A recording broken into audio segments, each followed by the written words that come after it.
I'll get back here sometime. You know the drill by now. We'll bring you a microphone. Please raise your hand. And one question to follow up, and we'll start with Coach's opening statement. All right. Well, it's good to be back. Back on campus is one, and back in my own home. Busy week of recruiting this week, obviously. I think on social media they kind of follow every step we all take, so you know where we've been. But it's important. That's the development of your roster, development of your team, the enhancement of your roster. It is so important and so vital for the continued success of our program. So it's been a busy week. Our players have been finishing up academically. They'll have finals this upcoming week. We were able to have a really good practice today, our third practice. Still focusing on development. You know, as I told the coaches, I want to continue to develop probably the middle of the lower half of our team.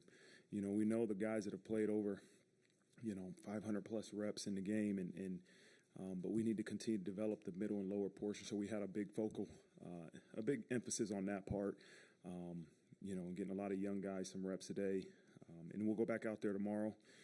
Just briefly start to get into South Carolina. Not much. We haven't had a chance really to game plan much. Coaches did a little bit on the road, and so we had maybe 10 minutes today of kind of just focusing on South Carolina, but still the main focus was us and how do we continue to improve, and it'll be similar tomorrow. And then as we get back next week, we'll be ready to truly focus on South Carolina and bowl prep and opponent prep. So I'm sure we got a lot of questions today, so let's just open up for questions. All right, we'll start on third row on your left, Coach. Coach, you're 20 days away from playing. Have you ironed out a specific plan with the quarterbacks? Is Buckner back in the starting lineup? Is there a role for Angeli, et cetera? We haven't defined what exactly the quarterback situation will be. Both guys have gotten reps with the ones. Between Steve and Tyler, both have had reps with the ones. Tyler's practiced the majority of all the practices, and so we'll really sit down probably next week and just say, hey, what's the plan as we really start focusing on South Carolina. But right now, I want all those guys getting reps and rolling and continued. Tyler hasn't played football for a long time, and so just getting him in there with a bunch of different groups of receivers and O-linemen and let him get acclimated. But he's looked good. He's done a good job in practice. Steve has done a pretty good job too. Based upon the two starts by Buckner and then what you've seen of him since he was able to get back on the field, what are your points of emphasis with Buckner? Where does he need to get better based upon, again, the little bit of game action you've seen in him? Yeah, I mean, we all have to get better at decision making. We all have to get better at taking care of the football, putting football in places that are precise in terms of where they need to be. But you look at it's not a, where we are now as a team versus where we were those first two games, I think has evolved. What we asked Tyler to do that first game in terms of, how much we asked him to run. And it was a part of a plan versus a defense like Ohio State. That, hey, we wanted to run the quarterback a little bit more than usual. That's probably not what we would have wanted to do all season long. But continue to develop, he hasn't played football in a while. And so for him to get back out there, run around, throw the ball, it's been good to see. But I think our offense is at a different point than where we were at those two games. We have an identity and the ability to run the ball and the ability to create, as we say, easy completions. And that won't change with whoever's at quarterback. We have to, that's our identity, the ability, we have to be able to run the ball. And we have to be able to take advantage of the things that defenses are giving us in the passing game. And those will be the things we ask Tyler to do. Okay, right in front on your right, John Bryce. You touched on recruiting a moment ago. I wonder, this time a year ago, you were in complete whirlwind mode, I guess, having just gotten a job and going out on the recruiting trail. How do you compare what you were doing last year to this year? Maybe how much greater is your depth of knowledge for the roster? More knowledge, still whirlwind. Been all over the country, and I don't think that ever stops. But this year you have relationships with these guys. You've been recruiting them for a year, and you're getting to the homes of guys you have relationships with, their families. Last year I was trying to get to know all those offensive guys. I knew a lot of the defensive guys, but to get into the homes of the offensive guys, it was the first time meeting a lot of them. And so completely different visit this year than last year, but the craziness, the busyness of this schedule, that won't change.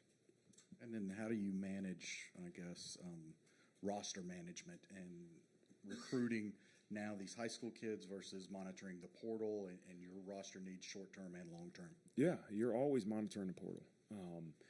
It's a new part of college football, and I don't know the exact numbers, but obviously starting Monday, the numbers continue to increase on people entering the portal.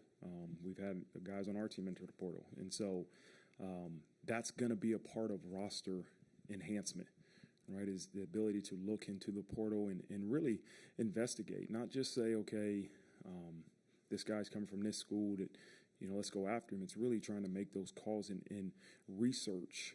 You do a lot of research on these high school kids. You recruit them, you evaluate them, you talk to people for a lengthy period of time, and these guys get into the portal.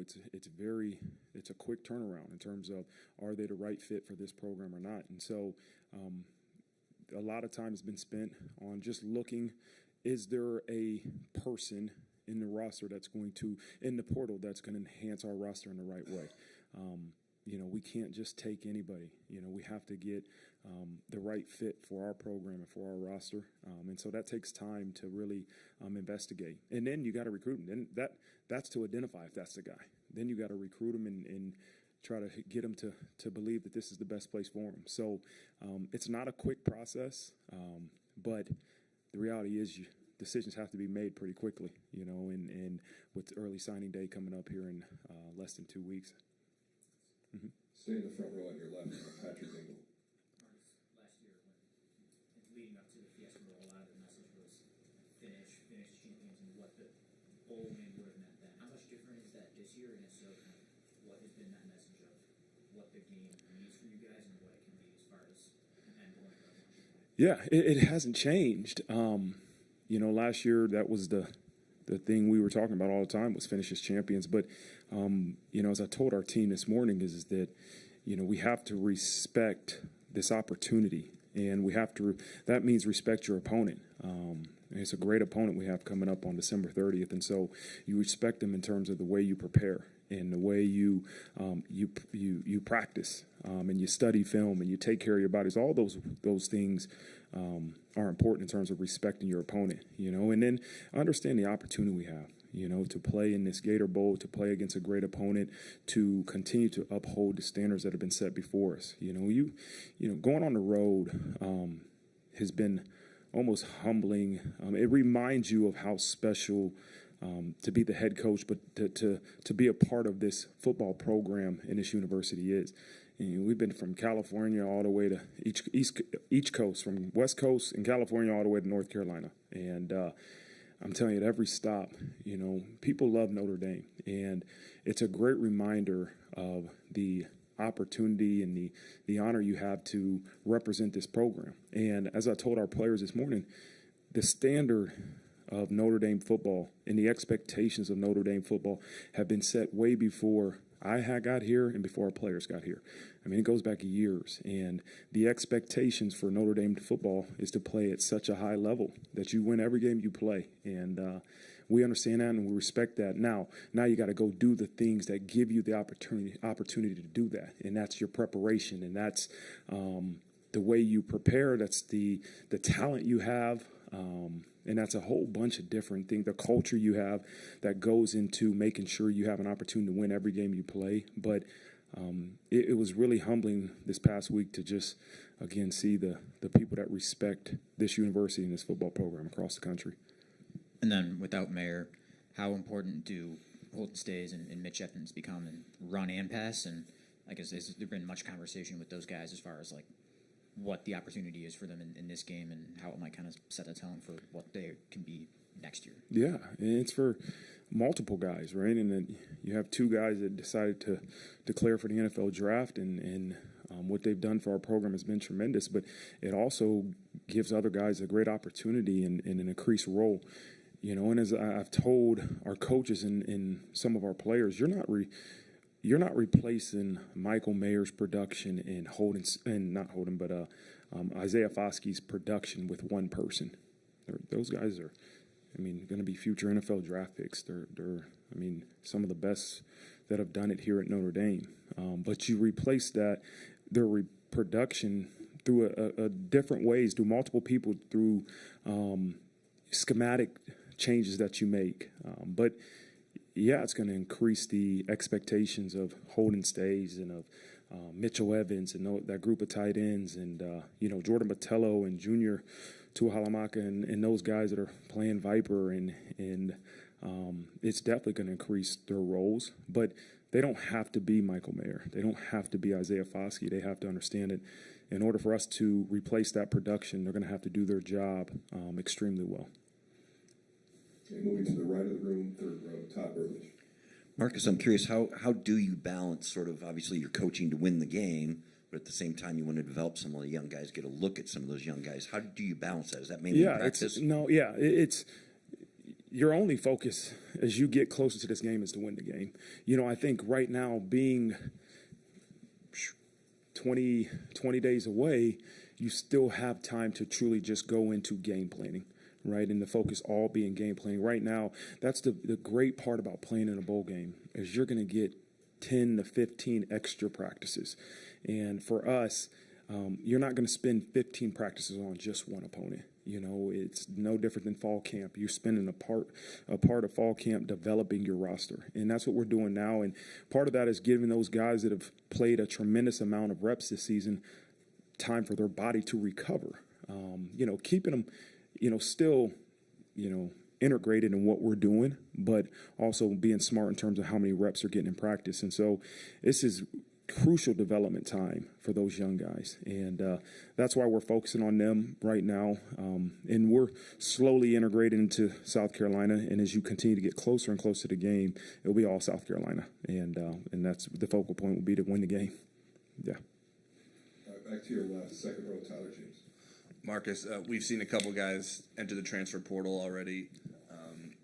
When you have conversations with guys, you mentioned having conversations about the future with players, do you need to address what their role will be in the bowl game for them to decide if they want to get in there now and not play in the bowl game? Or how do you sort of handle all those things with the different variables of when guys want to go in and when they want to get out of here? Yeah, you're very honest and you're very clear with your expectations. If there's questions about what's my role in the bowl game, I don't know if I can give you a specific answer. We're not going to make any promises, and that's what we can't do. That does a disservice to your program, but also to that kid. You start making promises that you don't know if you can fulfill, you lose that trust factor that you have between you and that player. But you have to be as honest as you can. That's what I told our coaches. We have to be honest with our players.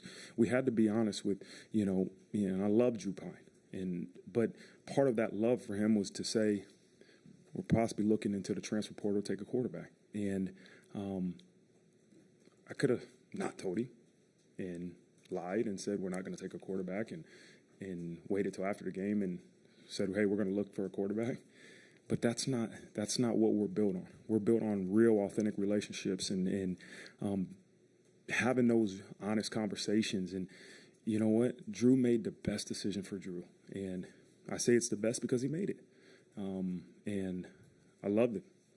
Again, and we're so grateful for what he did for our program this year. And I wish him all the best. But I'll never go back and regret the conversation that we had about our plans moving forward.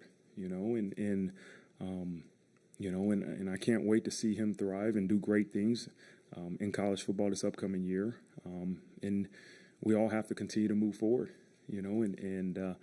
Again, my job is to make decisions and continue to evaluate what's best for our football program, and that's what I'll continue to do.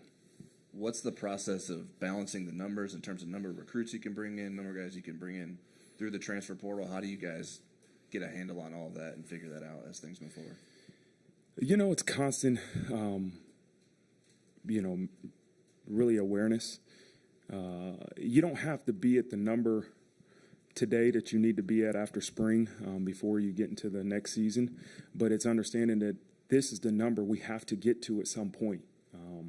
everybody wants more and more and more. And I've been the coordinator that said, hey, I just want more, and not think about the big picture. And my job as a head coach continue to tell these coordinators and the guys in the coaches that, hey, the number we have to get to is X, Y, or Z at some point. So we have to be aware of this. But we have to be aware of what we need to continue to take that next step as a football program. So it's a challenge, because I think you're always saying, okay, you're greedy. We're greedy. Give me more.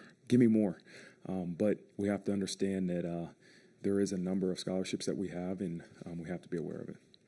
Mm-hmm. On your right, front row, far right, Eric Hansen. Hey, Coach, do you have a sense now of if there will be any more opt-outs, whether it be somebody jumping into the portal before the bowl game or NFL guys that want to prepare for the NFL? No. That was what last week was for. Those, we're off the road. We had those 2 weeks ago. After the USC game, we had those conversations. We gave them time to really reflect and make decisions. And, we told them by this past week we wanted to make sure that our guys had made decisions on opting out or going into the transfer portal. So, again, I can't predict the future, but I don't anticipate anybody else not playing in the bowl game or going into the portal right now. Okay. Mm-hmm. And then the other question is kind of a follow-up of John Bryce's question when he asked you about the portal. You said it has to be the right fit. And I know that maybe in the past, underclass transfers were a little bit ticklish in terms of transfer credits and so forth. Mm-hmm. Have you seen I don't know if bending is the right word, but at least an understanding, a compromise of maybe looking at that equation a little bit differently, or working with the football program to make really good students be able to be eligible rather than getting hung up on the transfer credit thing? Yeah.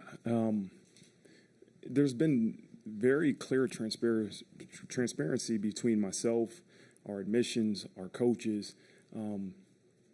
Yeah, it's difficult, but we understand that this university is difficult for anybody to get in, and that's what makes it so unique. And we can't dilute that. We can't take that for granted as a football program.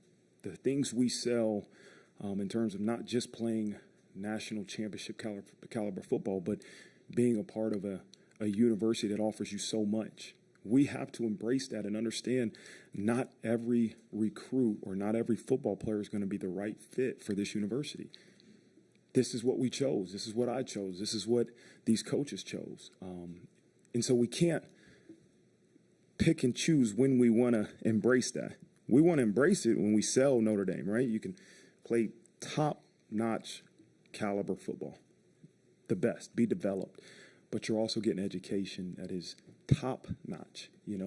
We can't want to sell that to high school kids, and then all of a sudden transfer portal comes. Who cares about that education? We just want the best football player. We can't do that. We can't pick and choose. We have to embrace what makes this place special and the opportunity to play at Notre Dame special. And listen, we understand that it takes certain individuals academically to be able to transfer in here. But if they're good students and their credits transfer over, then it's the right fit for us and for them. We'll be able to get them in. All right, staying on your right, second row, Tim O'Malley. Coach, one guy whose credits transferred over for you was Brandon Joseph. Did he ask for an NFL evaluation? I know he kind of had that in his mind, obviously, as a graduate. And Justin Adamiola would be another one that might have asked for an evaluation. And when do those come in? I know it varies in December. Yeah, I haven't received them. Dave Poloquin usually handles those, getting those to me at some point. But all of our seniors get evaluations. I'm pretty sure. I think all of them get evaluations. But I'm sure Justin and Brandon want their evaluations too, or wanted it. I mean, they all have a good sense of how the NFL sees them, right?